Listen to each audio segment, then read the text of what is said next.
Tales by WZ is back with another story. This one is about a man who accidentally hears his fiancée admit she is only marrying him for security and decides to end the wedding in real time.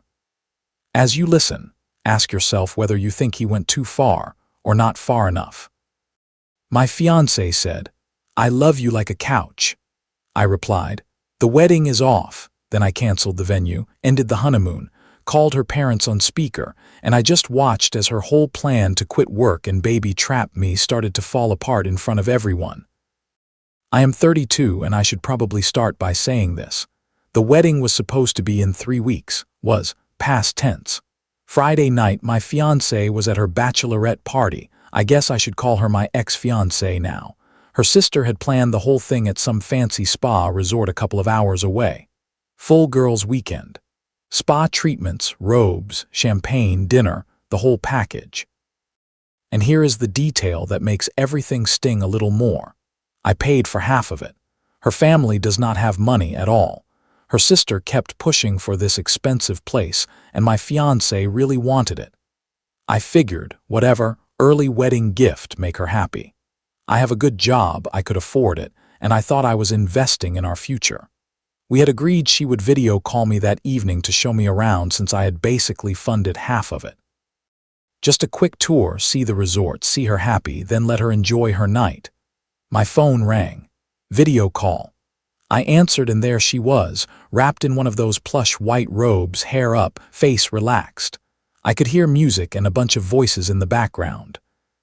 Her friends already sounded tipsy and loud. "Hey, babe," she said, turning to someone off camera.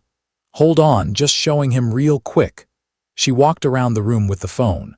Big suite, fancy decor, a table full of champagne and chocolate-covered strawberries. I could see the balcony, the view, the expensive details. It looked nice, and it looked like the invoice had hurt my credit card for a reason. We chatted for maybe 2 minutes. She was sweet, laughing, telling me how beautiful everything was, how excited she was for the next few weeks. The kind of call that makes you feel like the money and effort were worth it. "Okay, we are about to start dinner," she said. "Love you." "Love you too," I said. "Have fun." She blew a kiss at the camera. I saw her finger move toward the screen, but the call did not end. The video went dark, like the camera had been flipped or covered, but the connection stayed active. I could still hear everything crystal clear. She must have hit the camera flip button instead of the end call. I glanced at the screen. Still said connected. I was about to hang up when I heard her voice. "God, finally," she said. "Thought he would never shut up." I froze, my thumb hovering over the end button. One of her friends, the loud one I recognized from other events, cackled. "Girl, you are so bad," she said. "What?" my fiancé replied. "I am just saying," my fiancé continued. 3 more weeks and I am stuck with him for life, like forever. Forever. My heart dropped straight into my stomach. This is the kind of moment where a lot of people would hang up and pretend they never heard it, but I could not move. I just sat there on my couch, staring at the dark screen, listening. Another friend chimed in. "You are the one who said yes," she said. "Yeah, because he is safe," my fiancé said. I could practically hear her shrug. "He has got the good job, the nice apartment. He will give me the whole suburban package, kids, minivan, white picket fence. It is exactly what Mom said I should want." Someone else asked quietly, "But is it what you want?" There was a pause. I held my breath without realizing it. "He is fine," she said finally.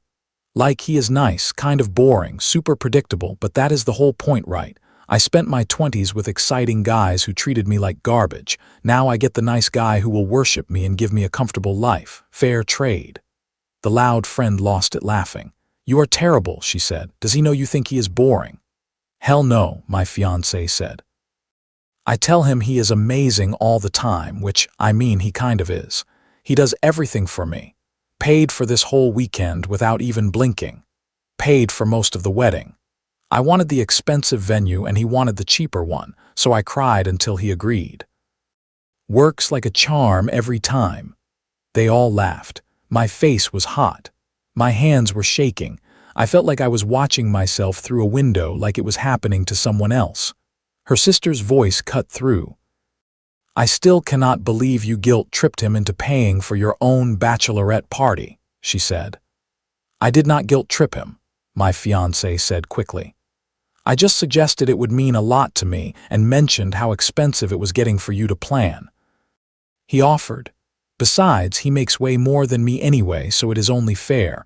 Plus, I will probably quit my job after the wedding. Why work if I do not have to?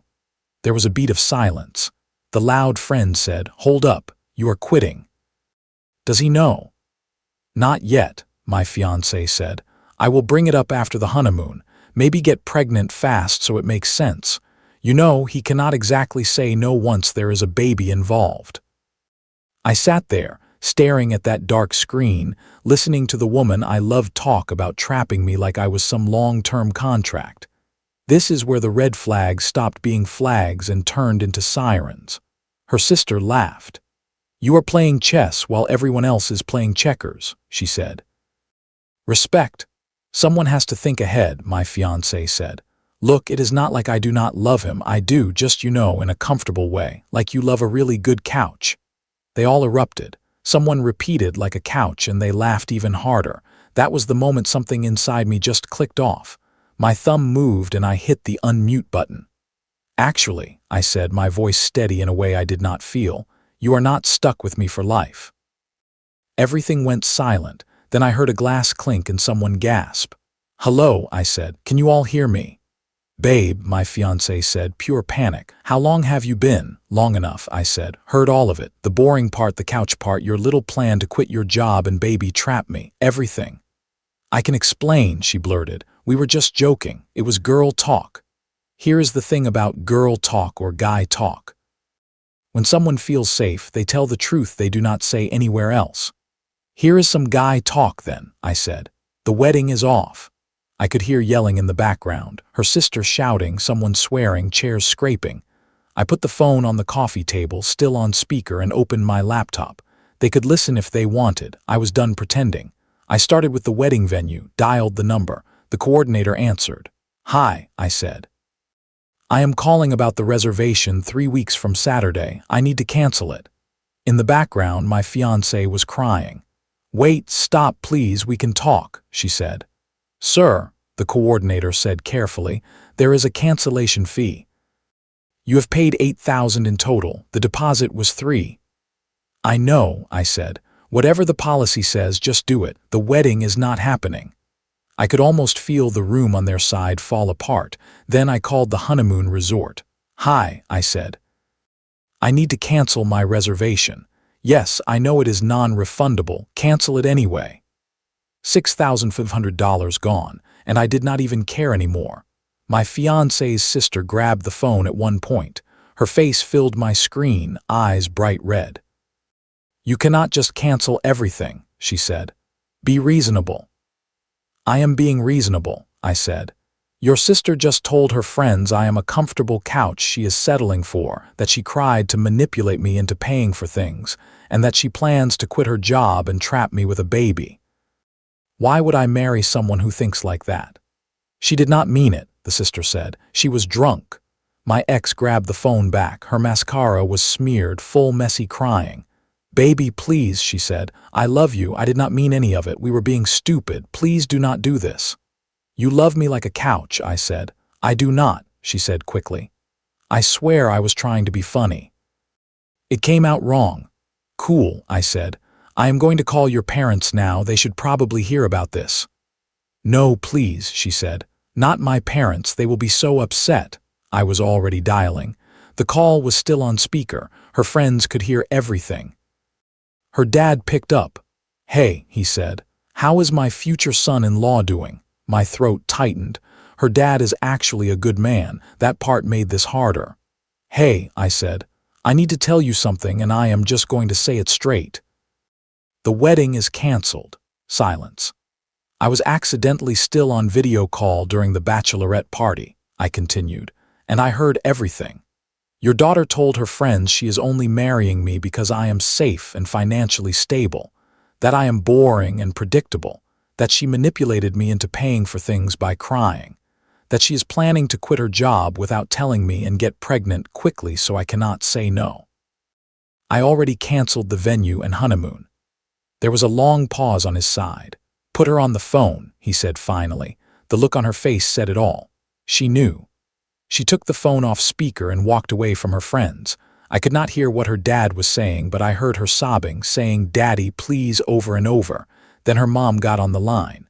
"This is ridiculous," her mom said. "You are humiliating our daughter over girl talk." "Your daughter humiliated herself and me," I said. "I am not interested in being someone's backup plan." "You are throwing away a wonderful woman because your ego is bruised," her mom said. "I am protecting myself from marrying someone who sees me as a comfortable appliance," I replied. "There is a difference." I ended the call, blocked her sister, blocked her mom. Then I sat there on my couch in the quiet, staring at the ring on the kitchen counter. 4 months of salary. She had cried when I proposed. I used to replay that moment in my head as pure happiness. Now I wondered if it was mostly relief. I texted my best friend. "Wedding is off," I wrote. "Long story, need backup tomorrow in case she shows up." "Coming over now," he replied. He showed up with snacks and beer. No questions at first. Sometimes you just sit in the wreckage with someone until the shaking stops. The next morning, the pounding on the door started. I already knew it was her. My best friend was making coffee. "Want me to get it?" he asked. "Nah," I said. I opened the door. She was standing there in the same clothes from the bachelorette party, makeup streaked, hair a mess. Her sister stood slightly behind her, arms crossed, furious. "We need to talk," she said. "No," I replied. "We really do not." "Please," she said. 5 minutes. Against my better judgment, I let them in. My best friend stayed in the kitchen, arms crossed, silent support. She went straight into sobbing. The big, dramatic tears that used to absolutely break me. The ones that made me cave on things like venue upgrades and party budgets. It hit differently now that I knew she admitted to using them as a tactic. "I messed up so bad," she sobbed. "I was drunk and trying to sound cool in front of my friends. I did not mean any of it." "Which part did you not mean?" I asked.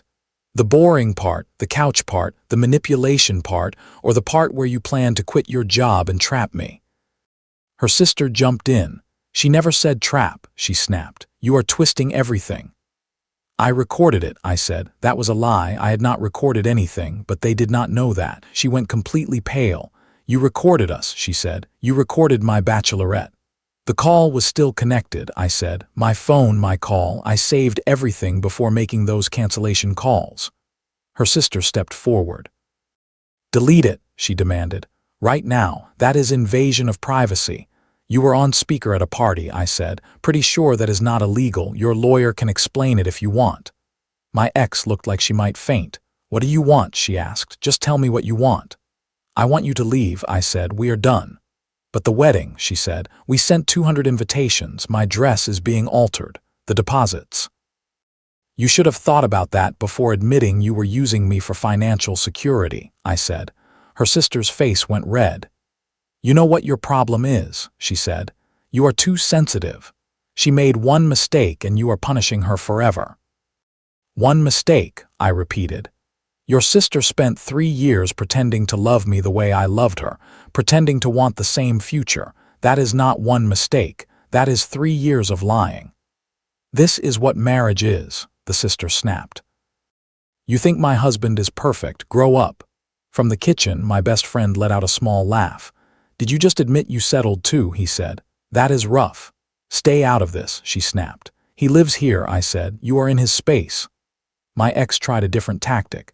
She stepped closer and reached for my hand. I stepped back. "Babe, I love you," she said. "I know I said stupid things, but I do love you. Can we try counseling, work through this?" "Why would I go to counseling with someone who already planned out how to manipulate me after the wedding?" I asked. "I was not planning," she said. "You literally said you would get pregnant quickly so I could not say no to you quitting," I replied. She went silent. We both knew she had said it. Some things cannot be spun. "Please," she whispered. "My parents are furious. Everyone knows now. My aunts, my cousins, mom's church friends. You know how humiliating this is." "Yeah," I said. "Actually, I do. Humiliation is a two-way street. Hers just had an audience."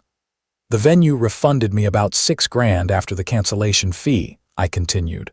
Honeymoon was non-refundable, but that is done. I am keeping the ring for now. I will send you an itemized list of what I paid for wedding stuff. You and your parents can figure out your half.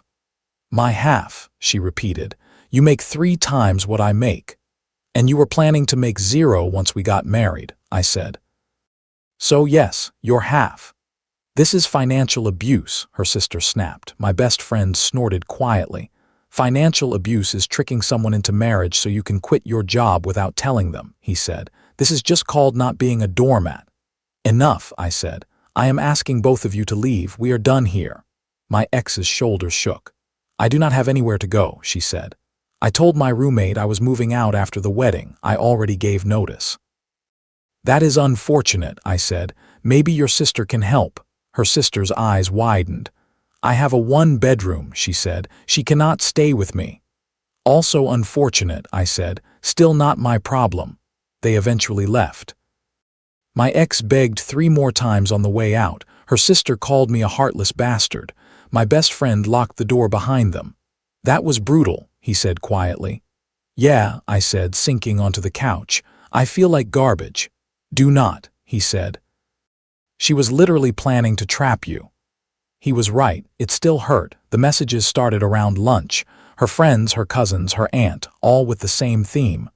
I was overreacting. She had made a mistake. Relationships need forgiveness. I would regret this. Then her mom started texting. You will never find anyone as good as my daughter, she wrote. She was too good for you anyway. God will punish you for breaking her heart. When you are old and alone, you will remember this. Blocked. That afternoon, one of my groomsmen texted me. The guys are meeting at the bar, he wrote. You should come. I went. 6 of us sat around a table, beers in hand, looking at each other like we were in some strange alternate timeline. We heard what happened, one of them said. That is intense. My college roommate leaned in. Okay, real talk, he said. We all kind of thought she was high maintenance, did not want to say anything because you seemed happy. She cried when I suggested a cheaper venue, I said. Cried about the honeymoon resort, cried about her bachelorette budget. Every time I tried to save money, she cried. And you paid for everything, someone asked. Most of it, I said. Her family is broke, I did not mind helping, or I thought I did not. Now I was starting to see the pattern. You are the nice guy with the good job, my roommate said. She knew exactly what she was doing. Bartender brought another round. One of the guys raised his glass. To dodging bullets, he said. We drank. It felt strange to be toasting the end of my engagement, but also like something heavy had been cut off my back. That night, alone in my apartment, I finally cried, not angry tears, just grief. 3 years of plans gone in one night. It is normal to mourn the future you thought you had, even if that future would have hurt you. The next week was chaos. Monday morning, my ex's mom showed up at my office. I work in finance, professional building, receptionist, clients in suits, and here she was in the lobby, furious, demanding. I need to speak with him right now, she told the receptionist. It is an emergency. Reception paged me. I came down and saw her standing there, dressed like she was about to argue a case in court. We need to talk, she said. No, I replied. You need to leave. I am not leaving until you agree to see a counselor with my daughter, she said, raising her voice. People in the lobby turned. This was the last kind of attention I wanted. I am calling security, I said. Do not you dare, she said. After everything my family has done for you. I actually laughed a little, could not help it. Everything your family did for me, I repeated. I paid for your daughter's entire life for 3 years, covered 90% of the wedding costs. Paid for her bachelorette party where she trashed me to her friends. What exactly did your family do for me? Her face flushed purple. We gave you our daughter, she said. We welcomed you into our family. Your daughter called me boring and admitted she was using me for money, I said. I am good without that gift. Security arrived. 2 guys I see every morning at the front desk. Problem here, one of them asked. This woman needs to leave, I said. She is not an employee or a client. She started crying, loud, dramatic crying just like her daughter. He is abandoning my baby, she said. She is devastated. Someone needs to make him see reason. Ma'am, security said gently. You have got to go, she pointed at me. You will regret this, she said. When you are alone and miserable, you will remember you had a good woman. They escorted her out. My boss called me upstairs later. You okay? He asked. Yeah, I said. Wedding is off. Her family is not taking it well. Sorry for the scene. He waved it off. Do not apologize, he said.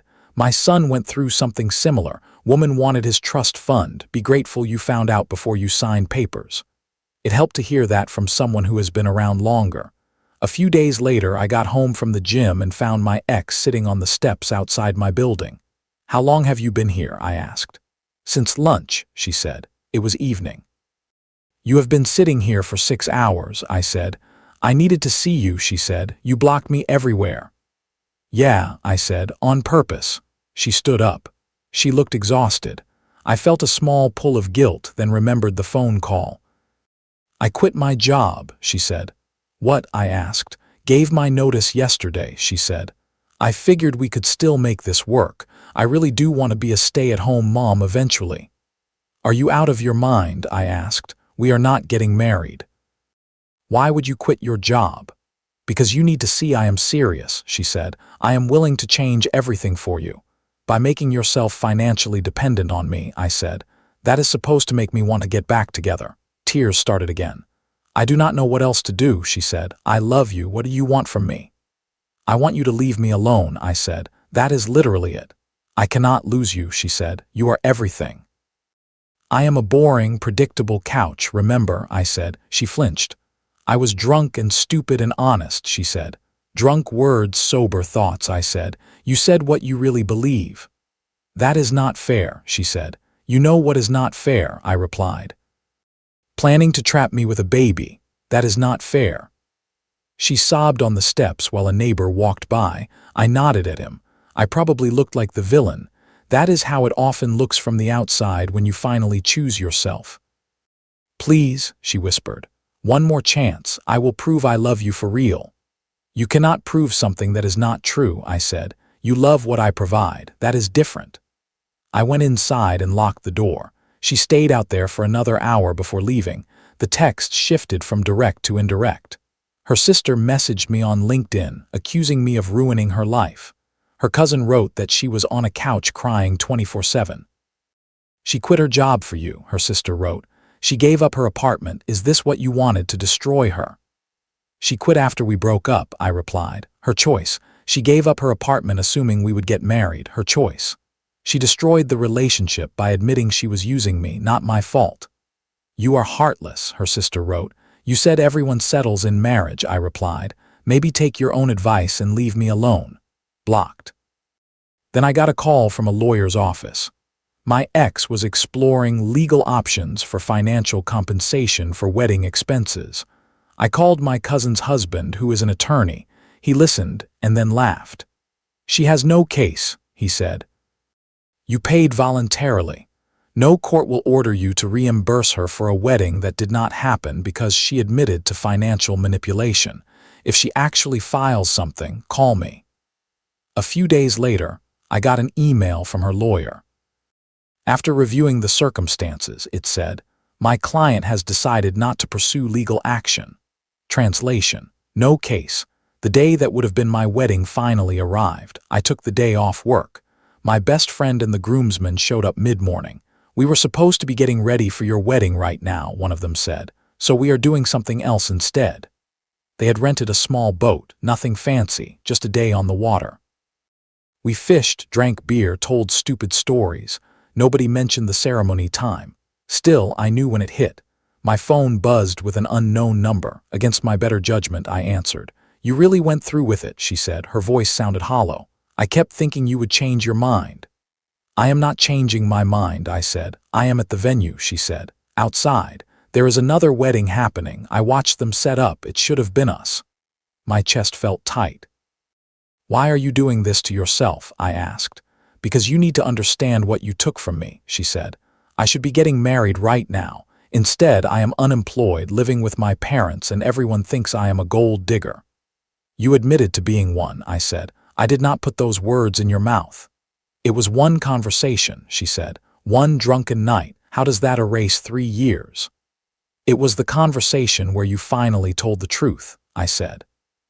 That is what erased it, She was crying. I was not pretending, she said. I love you, maybe not the way you wanted, but in my way. Yeah, I said, like a really good couch. She made this small, wounded sound. I will never live that down, she said. Probably not, I replied. There was music in the background, somebody else's wedding. I need money, she said finally. There it was. I quit my job like an idiot, she said. My parents cannot support me. I have bills, I need help. Get another job, I said. Schools do not hire mid-year, she said. My old school filled my position. I cannot find anything decent. Not my problem, I said. Please, she said. Just a few months, you were going to support me anyway. I was going to support my wife, I said. You are not my wife, you are not even my friend. No. You are really going to let me struggle, she asked. You were really going to let me walk into a marriage built on manipulation, I said. So yes. I hung up, blocked the number. My friend looked over at me on the boat. Her, he asked. Yeah, I said. She wanted money. He shook his head. Of course she did, he said. The rest of the day was quiet and good. No ceremony, no vows, no fake promises. Just sun, water, and people who actually cared about me. Over the next weeks, I heard through mutual friends what happened. She moved back to her hometown, living with her parents, working retail because she could not get a teaching job mid-year. Her sister told her to stop contacting me or the family would cut her off. Her mom posted vague things on social media about loyalty and forgiveness, but fewer people were reacting now. Me. I am okay. Better than okay some days. I found a therapist. Talked about people pleasing, ignoring red flags, and why I thought I had to earn love with money and compliance. Realized I bent over backwards constantly and she just expected it as normal. I changed small things in my apartment. Got rid of furniture we chose together. Repainted a wall. Rearranged the bedroom. Nothing dramatic, just things that made it feel like my space again, not ours. I went on one date, probably too soon. Coffee with a woman who asked why my last relationship ended. I told her the short version. Found out she was only with me for financial security, I said. She nodded. Been there, she said. My ex told his friends I was his practice girlfriend until someone better came along. We traded disaster stories for an hour. It did not turn into anything, but it felt good to talk to someone who understood. I returned the ring and got 60% back. Donated half of that to a literacy program. She had always loved reading to kids. It felt like redirecting something that had started in bad faith into something better. Work is good. My boss has been solid. The scene with her mom at the office faded quickly. People move on. My best friend still crashes on my couch most weekends. His girlfriend thinks it is sweet. She is right. He has been a rock.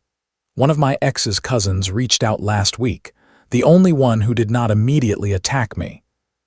Just so you know, she wrote, my aunt finally admitted her daughter messed up. She will not apologize to you, but she stopped posting about it. Small victory. If you ask me whether I regret how I handled it, my honest answer is no. Could I have waited? Could I have processed, slept on it, called off the wedding privately? Yes, that would have been cleaner. But hearing her laugh about manipulating me, about trapping me, about loving me like furniture, something in me was done. Completely done. Doing it publicly, with her friends listening and her parents on the phone, was not about revenge for me. It was about immediate consequences to match public disrespect. She said it with witnesses. She got called out with witnesses. Fair trade. If that call had ended correctly, if she had hit end instead of flip, I probably would have married her. I would have ignored the smaller red flags, the crying whenever money came up, the way she never offered to split anything, the subtle entitlement. I would have married her. She would have quit. We would have had kids. And 10 years from now, I might have woken up and realized I was nothing more to her than a stable paycheck and a comfortable life. That phone glitch might have saved me decades. It still hurts. I still see couples sometimes and feel that little twist in my chest, still remember how I pictured our wedding, still occasionally wake up reaching for someone who is not there. Then I remember the phrase, like a really good couch. I deserve someone who loves me like a person, Someone who is excited about me, not just comfortable with what I provide. Someone who wants a future with me because they want me, not because I am safe with a solid job. And I think most of us deserve that. Here are some of the things I have learned from this. Lesson 1. If someone treats you like a safe option instead of a real partner, believe them the first time you catch them saying it. Lesson 2. Tears and drama can be tools. If every serious conversation ends in crying until you give in, that is not romance. That is manipulation. Lesson 3. Talking honestly about money before marriage is not unromantic. It is protection. Hidden plans about quitting jobs or shifting roles will eventually explode. Lesson 4. How someone speaks about you when you are not in the room is who they really are. The mask usually slips when they feel safe with their friends. Lesson 5. Canceling a wedding is painful, expensive, and embarrassing, but it is still cheaper and kinder than going through with a marriage built on lies. Lesson 6. You are allowed to walk away from being comfortable for someone else, and hold out for someone who actually values you as a person, not a paycheck. What about you? At what point in this story would you have walked away? After the first comments about being boring, after hearing the baby trap plan, or somewhere else? And have you ever realized someone saw you as a backup plan or security option instead of a real partner? Share your thoughts and stories in the comments.